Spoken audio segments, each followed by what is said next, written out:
ಬೆಟ್ಟಗಳು ಅಂದ್ರೇನೆ ಸೊಬಗು, ಕುತೂಹಲಗಳ ತಾಣ, ರಮ್ಯ ರಮಣೀಯ ಎನಿಸುವ ನೋಟ, ಆಕರ್ಷಣೀಯ ಮನಮೋಹಕ, ಬಾನೆತ್ತರದ ಬೆಟ್ಟ ಏರುವುದೇ ರೋಚಕ. ಹೀಗೆ ಹಲವು ಆಕರ್ಷಣೆ ಹಾಗೂ ವೈಶಿಷ್ಟ್ಯದಿಂದಲೇ ಎಲ್ಲರನ್ನೂ ಸೆಳೆಯುತ್ತದೆ ತುಮಕೂರು ಜಿಲ್ಲೆಯ ಚನ್ನರಾಯನದುರ್ಗ. ಬೆಂಗಳೂರು ನಗರದಿಂದ ಸುಮಾರು 100 ಕಿಲೋಮೀಟರ್ ದೂರದಲ್ಲಿರುವ ಚನ್ನರಾಯನದುರ್ಗ ಒಂದು ಪರಿಪೂರ್ಣ ಚಾರಣ ತಾಣವಾಗಿದೆ. ಚನ್ನರಾಯನದುರ್ಗ ಮಧುಗಿರಿ ಮತ್ತು ಕೊರಟಗೆರೆಯ ಮಧ್ಯಭಾಗದಲ್ಲಿದ್ದು, ಮಧುಗಿರಿಯಿಂದ ದಕ್ಷಿಣಕ್ಕೆ 8 ಕಿಲೋಮೀಟರ್ ದೂರದಲ್ಲಿದೆ. ಈ ದುರ್ಗವು ಸಮುದ್ರ ಮಟ್ಟದಿಂದ 3744 ಅಡಿ ಎತ್ತರದಲ್ಲಿದೆ. ನೈಸರ್ಗಿಕವಾಗಿರುವ ಈ ಬೆಟ್ಟಕ್ಕೆ ಮಧುಗಿರಿಯ ಮಹಾನಾಡ ಪ್ರಭುಗಳಾದ ಇಮ್ಮಡಿ ಚಿಕ್ಕಪ್ಪ ಗೌಡರು ತನ್ನ ಮಗ ಚೆನ್ನಪ್ಪ ಗೌಡನ ಅಕಾಲಿಕ ಮರಣದ ಸ್ಮರಣೆಗಾಗಿ ಕೋಟೆ ಕೊತ್ತಲ ನಿರ್ಮಿಸಿ ಗ್ರಾಮವನ್ನು ಸ್ಥಾಪಿಸಿ ಚನ್ನರಾಯನದುರ್ಗವೆಂದು ನಾಮಕರಣ ಮಾಡಿದರು. ಈ ಕೋಟೆಯು ಹಲವಾರು ಸಾಮ್ರಾಜ್ಯಗಳ ಉಗಮ ಮತ್ತು ಪತನಕ್ಕೆ ಸಾಕ್ಷಿಯಾಗಿದೆ. ಕೋಟೆಯಲ್ಲಿ ಇನ್ನು ಉಳಿದಿರುವ ಹಳೆಯ ರಚನೆಗಳು ಮತ್ತು ಕೆಲವು ದೇವಾಲಯಗಳು ಇಂದಿನ ವೈಭವವನ್ನು ನಮಗೆ ನೆನಪಿಸುತ್ತದೆ.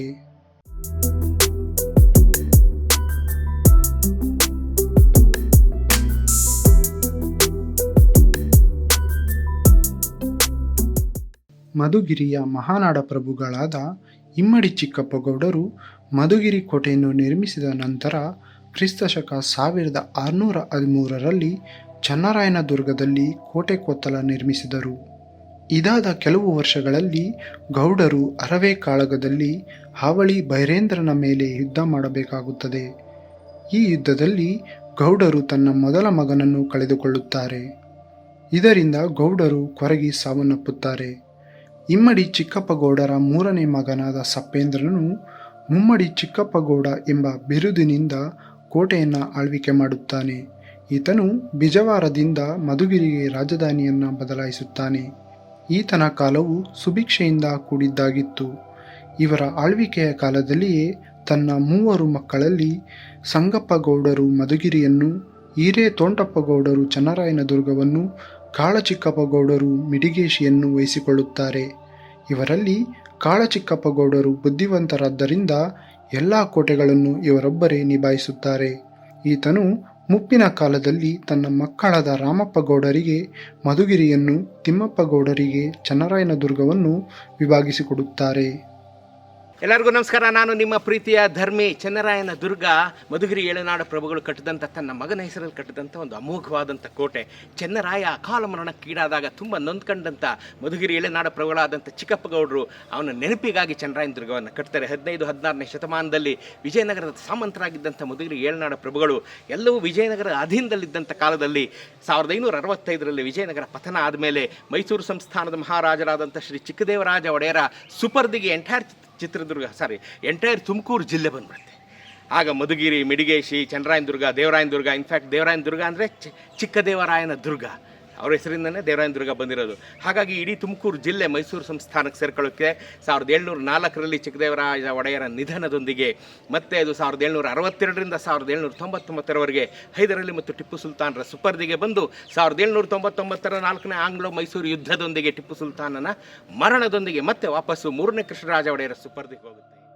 ಕಾಳಚಿಕ್ಕಪ್ಪ ಗೌಡರು ಹಂಚಿಕೊಟ್ಟ ಹಂಚಿಕೆ ಸರಿಯಿಲ್ಲವೆಂದು ತಿಮ್ಮಪ್ಪ ಗೌಡರು ಮೈಸೂರು ಚಿಕ್ಕದೇವರಾಯ ಒಡೆಯರಲ್ಲಿ ಮೊರೆ ಇಟ್ಟಾಗ ಇಬ್ಬರ ಕುಟುಂಬಗಳನ್ನು ಬಂಧಿಸಿ ಶ್ರೀರಂಗಪಟ್ಟಣದಲ್ಲಿ ಸೆರೆಗೆ ಹಾಕುತ್ತಾನೆ. ಆಗ ಒಡೆಯರು ಚನ್ನರಾಯನದುರ್ಗಕ್ಕೆ ದಂಡನಾಯಕರಾದ ಕೋಮರಯ್ಯ ಹಾಗೂ ದೊಡ್ಡ ಅರಸನನ್ನು ನೇಮಕ ಮಾಡುತ್ತಾರೆ. ನಂತರ ಈ ದುರ್ಗಕ್ಕೆ ಪ್ರಸನ್ನಗಿರಿ ಎಂದು ಹೆಸರನ್ನಿಟ್ಟು ಆಳ್ವಿಕೆ ಮಾಡುತ್ತಾರೆ. ಹೈದರನ ಕಾಲಕ್ಕೆ ಈ ಕೋಟೆಯು ದುರಸ್ತಿಗೊಂಡು ಈ ಜಿಲ್ಲೆಯ ಅಭೇದ್ಯ ಕೋಟೆ ಎನಿಸಿಕೊಳ್ಳುತ್ತದೆ. ಈ ಹೊತ್ತಿಗೆ ಮರಾಠರು ಮೈಸೂರು ಸಂಸ್ಥಾನವನ್ನು ಮುತ್ತಿಗೆ ಹಾಕುತ್ತಾರೆ. ಈ ಸಂದರ್ಭದಲ್ಲಿ ಮೈಸೂರು ಸಂಸ್ಥಾನದೊಂದಿಗೆ ಒಪ್ಪಂದ ಮಾಡಿಕೊಂಡು ಕೆಲವು ಪ್ರದೇಶಗಳನ್ನು ಮರಾಠರು ಪಡೆಯುತ್ತಾರೆ. ಅದರಲ್ಲಿ ಚನ್ನರಾಯನದುರ್ಗವೂ ಸಹ ಒಂದಾಗಿತ್ತು. ಮರಾಠರ ಮಾಧವರಾಯನು ಚನ್ನರಾಯನದುರ್ಗಕ್ಕೆ ಗಣೇಶರಾವ್ ನಾರಾಯಣನನ್ನು ಮೇಲ್ವಿಚಾರಕರನ್ನಾಗಿ ನೇಮಕ ಮಾಡಿದನು. ಅನಂತರ ಮರಾಠರನ್ನು ಟಿಪ್ಪುವು ಕ್ರಿಸ್ತಶಕ 1774ರಲ್ಲಿ ವೀರಾವೇಶದಿಂದ ಹೋರಾಡಿ ಚನ್ನರಾಯನದುರ್ಗವನ್ನು ಪುನಃ ಪಡೆದನು.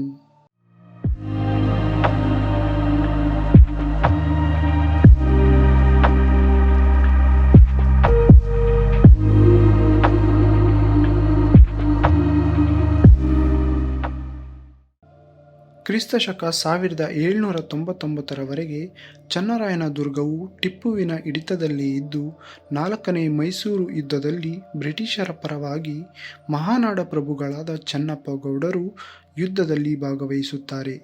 ಆಗ ಟಿಪ್ಪುವಿಗೆ ಸೋಲುಂಟಾಗುತ್ತದೆ. ಇದರಿಂದ ಮಹಾನಾಡು ಸಂಸ್ಥಾನಕ್ಕೆ ಈ ಪ್ರದೇಶಗಳು ವಾಪಸ್ಸು ಬರಬಹುದೆಂದು ಆಸೆಯಿದ್ದ ಚೆನ್ನಪ್ಪ ಗೌಡರಿಗೆ ಬ್ರಿಟಿಷರು ನಿರಾಸೆಗೊಳಿಸಿದರು. ಇದರಿಂದ ಈತನು ದೇಶಾಂತರ ಹೋದನು. ಕೊನೆಗೆ ಈ ಪ್ರದೇಶವನ್ನು ಬ್ರಿಟಿಷರು ಮೈಸೂರು ಒಡೆಯರಿಗೆ ವಹಿಸಿಕೊಟ್ಟರು. ಚನ್ನರಾಯನ ದುರ್ಗವು ಮೈಸೂರು ರಾಜ್ಯದಲ್ಲಿ ವಿಲೀನಗೊಂಡಿತು. ಚನ್ನರಾಯನ ದುರ್ಗವು ದುರ್ಗಮ ಪ್ರದೇಶವಾದ್ದರಿಂದ ಸೈನಿಕ ಠಾಣೆಯ ಹೂಡಲು ಪ್ರಶಸ್ತವಾದ ಸ್ಥಳವಾಗಿತ್ತು. ಆದುದರಿಂದ ಇಮ್ಮಡಿ ಚಿಕ್ಕಪ್ಪ ಗೌಡರು ಮಗನ ಸ್ಮರಣೆಯ ದೃಷ್ಟಿಯಿಂದ ಇಲ್ಲಿ ಕೋಟೆ ನಿರ್ಮಾಣ ಮಾಡಿರಬಹುದು. ಇದು ಹಲವಾರು ಬಾರಿ ಆಕ್ರಮಣಕ್ಕೊಳಗಾದರೂ ಹೈದರ್ ಟಿಪ್ಪುವಿನ ಕಾಲದಲ್ಲಿ ಪುನರ್ನಿರ್ಮಾಣವಾಗಿರುವುದರಿಂದ ಈ ಕೋಟೆ ಈಗಲೂ ಅಭೇದ್ಯವಾಗಿರುವುದನ್ನು ಕಾಣಬಹುದು. ತಿಮ್ಮಪ್ಪ ಗೌಡ ಅನ್ನೋದು ಚಿಕ್ಕ ದೇವರಾಜ ಒಡೆಯರು, ಮೈಸೂರು ಸಂಸ್ಥಾನ ಚಿಕ್ಕ ದೇವರಾಜ ಒಡೆಯರ ಹತ್ರ ನನಗೆ ಕೋಟೆ ಗೆದ್ಕೊಡಿ ಅಂತ ಒಂದು ವಿಜುವಲ್ ತಗೊಂಡೋಗ್ತಾರೆ. ಅಂದರೆ ನನಗೆ ಕೋಟೆ ಗೆದ್ಕೊಡಿ ಅಂತ ಹೇಳ್ಬಿಟ್ಟು ಮನವಿ ಪತ್ರ ಬರೆದು ಅಲ್ಲಿಗೆ ಹೋಗ್ತಾರೆ. ಆವಾಗ ಚಿಕ್ಕ ದೇವರಾಜ ಒಡೆಯರು ಬರ್ತಾರೆ, ಬಂದು ನೋಡ್ತಾರೆ. ತಡಿ ನೋಡೋಣ ಅಂತ ಹೇಳಿದ್ರು ಬಂದು ತಿಮ್ಮಪ್ಪ ಗೌಡ ಮತ್ತು ಮಧುಗಿರಿ ತಿಮ್ಮಪ್ಪ ಗೌಡ ಮತ್ತು ಮಧುಗಿರಿ 2 ಕೋಟೆಯನ್ನು ಕೈವಶ ಮಾಡಿಕೊಂಡು ತಿಮ್ಮಪ್ಪ ಗೌಡ ರಾಮಪ್ಪ ಗೌಡ ಇಬ್ಬರನ್ನು ಬಂದಿಖಾನೆಗೆ ಹಾಕ್ತಾರೆ.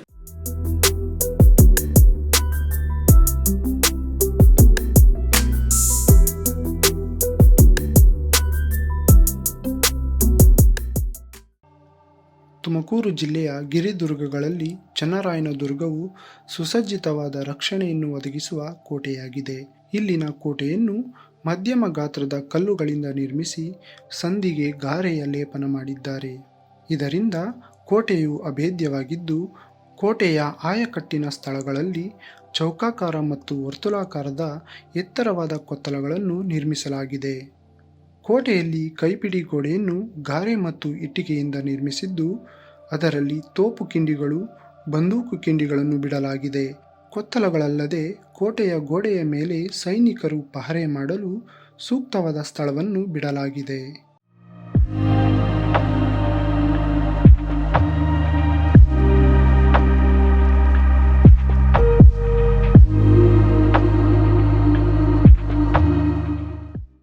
ಚನ್ನರಾಯನ ದುರ್ಗದ 7 ಸುತ್ತಿನ ಕೋಟೆಯ ನಿರ್ಮಾಣ ಶೈಲಿಯು ಹಲವು ವೈಶಿಷ್ಟ್ಯಗಳಿಂದ ಕೂಡಿದೆ. ಕೋಟೆಯನ್ನು ನಿರ್ಮಿಸಿರುವ ಬೆಟ್ಟದ ದಕ್ಷಿಣಕ್ಕೆ ಊರಿನ ಸುತ್ತಲೂ ಚಿಕ್ಕ ಕಲ್ಲುಗಳಿಂದ ನಿರ್ಮಿಸಿರುವ ಕೋಟೆ. ಈ ಕೋಟೆಗೆ ಪೂರ್ವ ಮತ್ತು ಪಶ್ಚಿಮ ದಿಕ್ಕಿನಲ್ಲಿ ಬಾಗಿಲುಗಳಿದ್ದು ಅವು ಬಿದ್ದು ಹೋಗಿವೆ. ಊರಿನ ಪಶ್ಚಿಮ ದಿಕ್ಕಿನ ಕೋಟೆಯು ಬೆಟ್ಟದ ಕಡಿದಾದ ಸ್ಥಳದವರೆಗೂ ಹೋಗುತ್ತದೆ. ಪೂರ್ವ ದಿಕ್ಕಿನಲ್ಲಿ ಬೆಟ್ಟವು ಕಡಿದಾಗಿರುವುದರಿಂದ ಅಲ್ಲಿ ಕೋಟೆಯನ್ನು ನಿರ್ಮಿಸಿಲ್ಲ. ಕಡಿದಾದ ಜಾಗದಿಂದ ಸಾಗುವಾಗ ಹುಣಸೆ ದೊಣೆ ಸಿಗುತ್ತದೆ. ಇಲ್ಲಿಂದ ಮುಂದೆ ಸಾಗಿದಾಗ ಬೆಟ್ಟದ ಮೇಲಿನ ಮೊದಲನೇ ಕೋಟೆ 4 ದಿಕ್ಕುಗಳಲ್ಲಿ ಸುತ್ತುವರೆದಿದೆ. ಇದಕ್ಕೆ ಇರುವ 2 ಬಾಗಿಲುಗಳಲ್ಲಿ ದಕ್ಷಿಣಕ್ಕಿರುವುದು ಊರು ಬಾಗಿಲು ಮತ್ತು ಉತ್ತರಕ್ಕೆ ಇರುವುದು ಮಧುಗಿರಿ ಬಾಗಿಲು.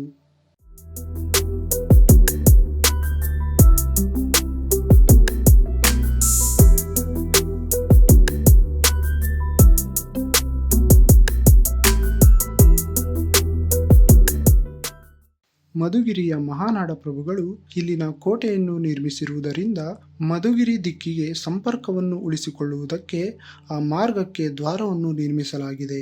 ಈ ದಿಕ್ಕಿನಿಂದ ಬೆಟ್ಟವನ್ನು ಮೇಲೇರಲು ಮೆಟ್ಟಿಲಿನ ವ್ಯವಸ್ಥೆಯನ್ನು ಸಹ ಮಾಡಲಾಗಿದೆ.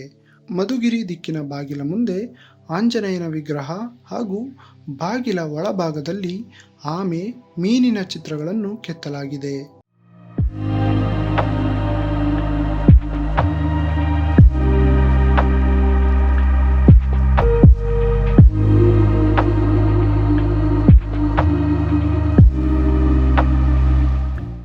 ದಕ್ಷಿಣ ದಿಕ್ಕಿನ ಕೋಟೆಯ ಬಾಗಿಲ ಬಳಿ 2 ಶಾಸನಗಳಿವೆ. ಅವು ಕ್ರಿಸ್ತಶಕ 1767ರಲ್ಲಿ ಈ ಕೋಟೆಯು ಮರಾಠರ ವಶದಲ್ಲಿದ್ದಾಗ ಬರೆದ ಈ ಶಾಸನಗಳಲ್ಲಿ ಮಾಧವರಾವ್ ಬಳ್ಳಾಲ ಪ್ರಧಾನ, ಶ್ರೀಮಂತ ಪ್ರಧಾನ ಧರಣಿ ತತ್ವಪರರಾವ್ ಮತ್ತು ಶ್ರೀವತ್ತರಾವ್ ಹವಾಲ್ದಾರರ ಉಲ್ಲೇಖವಿದೆ. ಕೋಟೆ ಯಾವ ರೀತಿ ಇದೆಯಪ್ಪ ಅನ್ನೋದಾದರೆ, ಅದು 7 ಸುತ್ತಿನ ಕೋಟೆ ಈಗ ನಾವು ನೋಡೋದಾದರೆ 7 ಸುತ್ತುಗಳು ಆ ಕೋಟೆಯಲ್ಲಿ ಉಳ್ಕೊಂಡಿಲ್ಲ. ಆ ಊರಿನಿಂದಲೇ ಕೋಟೆ ಅನ್ನೋದು ಪ್ರಾರಂಭ ಆಗುತ್ತೆ. ನಾವು ಆ ಊರಿಗೆ ಚೆನ್ನರಾಯನದುರ್ಗಕ್ಕೆ ಎಂಟ್ರಿ ಆದ ಗೇಟಲ್ಲೇ ಮೊದಲನೇ ಸುತ್ತಿನ ಕೋಟೆ ನಮಗೆ ಕಾಣಸಿಗುತ್ತೆ. ಅದು ಈಗ ಹಾಳಾಗಿ ಕೋಟೆಯ ಕೆಲವು ಅಳಿದುಳಿದ ಭಾಗಗಳು ಮಾತ್ರ ನಮಗೆ ಸಿಗುತ್ತವೆ. ಊರಿನಿಂದ ಬೆಟ್ಟವನ್ನು ಹತ್ತಬಹುದು, ಒಂದು ಬಾಗಿಲು. ಹಾಗೆ ಮಧುಗಿರಿ ಕಡೆಯಿಂದ ಇನ್ನೊಂದು ಬಾಗಿಲಿದೆ. ನಂದಿದ್ವಾರ ಮತ್ತು ಹನುಮದ್ವಾರ ಎರಡಿದ್ದಾವೆ. ಊರಿನ ಕಡೆಯಿಂದ ನಾವು ಬೆಟ್ಟವನ್ನು ಏರ್ತೇವೆ ಅಂತ ಹೋದರೆ ನಾವು ನಂದಿದ್ವಾರದಿಂದ ಬೆಟ್ಟವನ್ನು ಹತ್ಕೋತಾ ಹೋಗ್ತೇವೆ. ಈ ಪ್ರವೇಶ ದ್ವಾರಕ್ಕೆ ಹೊರ ಮತ್ತು ಒಳ ಬಾಗಿಲುಗಳಿದ್ದು ಇದರ ಮಧ್ಯದಲ್ಲಿ ಚಿಕ್ಕದಾದ ಪ್ರವೇಶ ಮಾರ್ಗವಿದೆ. ಈ ಬಾಗಿಲು ಪಶ್ಚಿಮಾಭಿಮುಖವಾಗಿ ತೆರೆದುಕೊಂಡಿದ್ದು ಈ ಬಾಗಿಲ ಮೂಲಕ ಪ್ರವೇಶಿಸಿ ಪೂರ್ವ, ಉತ್ತರ, ಪಶ್ಚಿಮ, ಪುನಃ ಉತ್ತರಕ್ಕೆ ಸಾಗಿ ಕೋಟೆಯೊಳಗೆ ಪ್ರವೇಶಿಸಬೇಕು. ಶತ್ರುಗಳು ಈ ಡೊಂಕಾದ ರಸ್ತೆಯಲ್ಲಿ ಚಲಿಸುವಾಗ ಕೋಟೆಯ ಮೇಲೆ ನಿಂತ ರಕ್ಷಕ ಯೋಧರಿಂದ ತಪ್ಪಿಸಿಕೊಳ್ಳುವುದು ಅಸಾಧ್ಯ. ಇಲ್ಲಿನ ಮಂಟಪದ ಗೋಡೆಯ ಮೇಲೆ ಗಣೇಶನ ಮತ್ತು ಆಂಜನೇಯನ ಶಿಲ್ಪವಿದೆ. ಇನ್ನೊಂದು ಗೋಡೆಯ ಮೇಲೆ ನಂದಿಯ ಶಿಲ್ಪವಿದೆ. ಹೊರಬಾಗಿಲ ಮೇಲೆ ಹೂವಿನ ಚಿತ್ತಾರ ಮತ್ತು ಬಾಗಿಲ ಹೊರಗೆ ನಾಗರ ಹಾವಿನ ಶಿಲ್ಪ, ಮಂಡಿಯೂರಿ ಕಹಳೆ ಊದುತ್ತಿರುವ ಮನುಷ್ಯನ ದೊಡ್ಡ ಉಬ್ಬು ಶಿಲ್ಪ ಬಿಡಿಸಲಾಗಿದೆ. ಒಳಬಾಗಿಲ ಪಕ್ಕದಲ್ಲಿ ಉಪಬಾಗಿಲನ್ನು ಬಿಡಲಾಗಿದ್ದು ಇದರ ಮೇಲೆ ಮಂಡಿಯೂರಿ ಕಹಳೆ ಊದುತ್ತಿರುವ ಮನುಷ್ಯನ ದೊಡ್ಡ ಉಬ್ಬು ಶಿಲ್ಪವಿದೆ.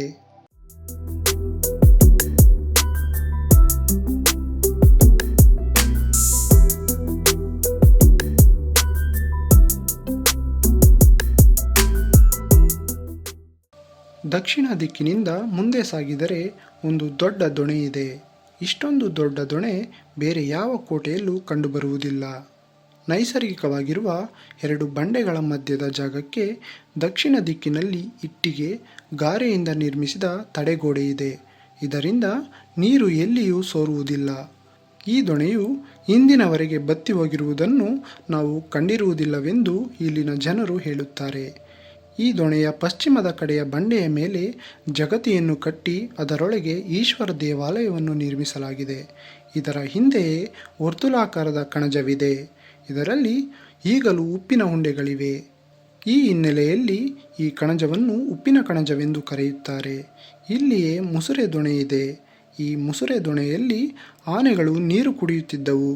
ಮತ್ತು ಸ್ವಲ್ಪ ದೂರದಲ್ಲೇ ಕುದುರೆಗಳು ನೀರು ಕುಡಿಯಲು ದೊಣೆಗಳನ್ನು ಕಟ್ಟಿದ್ದಾರೆ. ಇದು ಚಿಕ್ಕದಾಗಿದ್ದು ಇಟ್ಟಿಗೆ ಮತ್ತು ಗಾರೆಯಿಂದ ನಿರ್ಮಿಸಲಾಗಿದೆ. ಇಲ್ಲಿಂದ ಸ್ವಲ್ಪ ನೈಋತ್ಯ ದಿಕ್ಕಿಗೆ ನಡೆದರೆ ಚೆನ್ನಿಗರಾಯನ ದೇವಾಲಯವಿದ್ದು ಇಲ್ಲಿರುವ ಶಿಲಾಮೂರ್ತಿಗಳು ಮುರಿದು ಬಿದ್ದಿವೆ. ಇಲ್ಲಿನ ಕಂಬಗಳಲ್ಲಿ ಸೂಕ್ಷ್ಮ ಕೆತ್ತನೆಯನ್ನು ನೋಡಬಹುದು.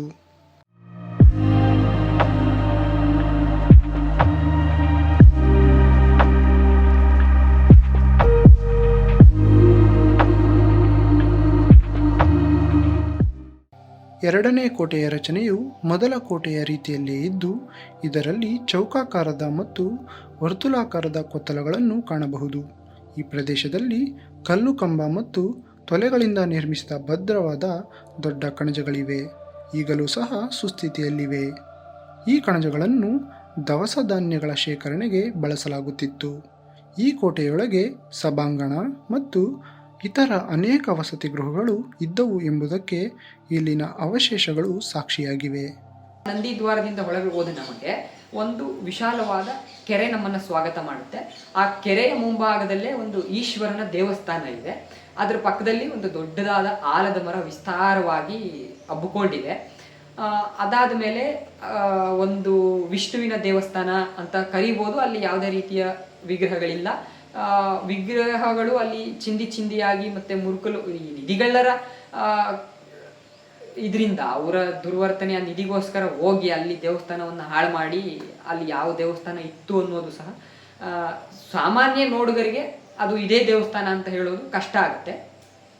ಅದಾದಮೇಲೆ ಅಲ್ಲಿ ಈ ಸೈನಿಕರಿಗೆ ಹಾಗೆ ಅವತ್ತಿನ ಏನು ಕೋಟೆಯೊಳಗಡೆ ಇರತಕ್ಕಂಥ ಆನೆಗೋ ಅಥವಾ ಕುದುರೆಗೋ ಜೀವಾದಿಗಳಿಗೆ ನೀರಿನ ಉತ್ತಮವಾದ ಸೌಲಭ್ಯಗಳು ಇದ್ದಾವೆ. ಅಂದರೆ ಏನು ಚಿತ್ರದುರ್ಗದಲ್ಲಿ ಉತ್ತಮವಾದ ನೀರಿನ ಸೌಕರ್ಯಗಳು ಇದಾವೋ ಅದೇ ರೀತಿ ಚೆನ್ನರಾಯನದುರ್ಗವು ಸಹ ಚಿತ್ರದುರ್ಗಕ್ಕಿಂತ ಯಾವುದೇ ರೀತಿಯಲ್ಲೂ ಕಡಿಮೆ ಇಲ್ಲ ಅಂತ ಹೇಳ್ಬೋದು.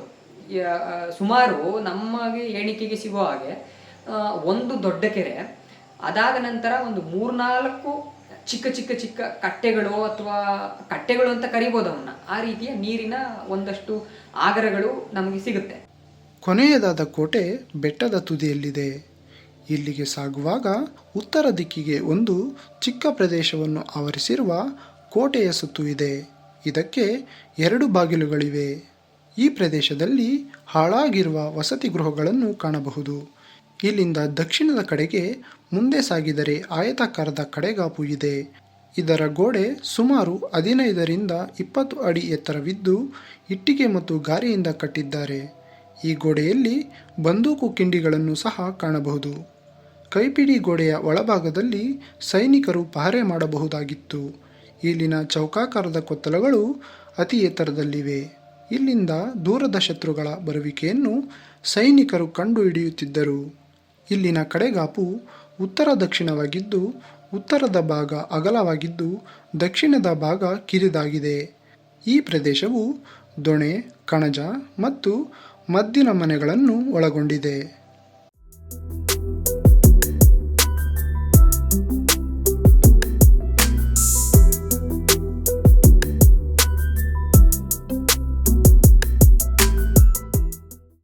ಕೋಟೆಯು ಮುಖ್ಯವಾಗಿ ಶಸ್ತ್ರಾಗಾರ ಮತ್ತು ಆಯುಧಗಳನ್ನು ಪೂರೈಸುವ ಉದ್ದೇಶವನ್ನು ಹೊಂದಿತ್ತು. ಸುತ್ತಮುತ್ತಲಿನ ಪ್ರದೇಶಗಳಿಂದ ಕಬ್ಬಿಣದ ಅದಿರನ್ನು ಸಂಗ್ರಹಿಸಿ ಅದನ್ನು ಗಂಧಕದೊಂದಿಗೆ ಕರಗಿಸಿ ನಂತರ ಮೈಸೂರು ರಾಜರಿಗೆ ಅವರ ಕ್ಷಿಪಣಿ ಮತ್ತು ರಾಕೆಟ್ ಶಸ್ತ್ರಾಸ್ತ್ರಗಳಿಗೆ ಒದಗಿಸುತ್ತಿದ್ದರು. ಮಳೆಗಾಲದಲ್ಲಿ ಈ ಚಾರಣ ಕಷ್ಟಕರವಾಗಿರುತ್ತದೆ. ಇಲ್ಲಿಗೆ ಬರುವ ಪ್ರವಾಸಿಗರು ಕಡಿಮೆಯಾದರೂ ಐತಿಹಾಸಿಕ ಸ್ಮಾರಕಗಳನ್ನು ಹಾಳು ಮಾಡುವ ನಿಧಿಶೋಧಕರ ಪೀಡೆ ಮಾತ್ರ ತಪ್ಪಿಲ್ಲ. ಉತ್ತಮ ಪ್ರವಾಸಿ ತಾಣ ಮತ್ತು ಸಂಶೋಧನಾ ತಾಣವಾಗಿ ಈ ಕೋಟೆಯನ್ನು ಗುರುತಿಸಬಹುದು. ಅನೇಕ ಐತಿಹ್ಯಗಳನ್ನು ತನ್ನೊಳಗೆ ಬಚ್ಚಿಟ್ಟುಕೊಂಡಿರುವ ಈ ತಾಣಗಳನ್ನು ರಕ್ಷಿಸಿಕೊಳ್ಳುವ ಕಾರ್ಯಗಳನ್ನು ಕೆಲ ಸಂಸ್ಥೆಗಳು ಮಾಡುತ್ತಿವೆಯಾದರೂ ಸ್ಥಳೀಯರು ಮತ್ತು ಇಲ್ಲಿಗೆ ಭೇಟಿ ನೀಡುವ ಪ್ರವಾಸಿಗರು ಕೂಡ ಇದರ ರಕ್ಷಣೆಗೆ ಒತ್ತು ನೀಡಬೇಕಾಗಿದೆ. ಇತಿಹಾಸವನ್ನು ಕಾಪಾಡುತ್ತಾ ಮುಂದಿನ ತಲೆಮಾರುಗಳಿಗೆ ತೆಗೆದುಕೊಂಡು ಹೋಗಬೇಕಾಗಿದೆ.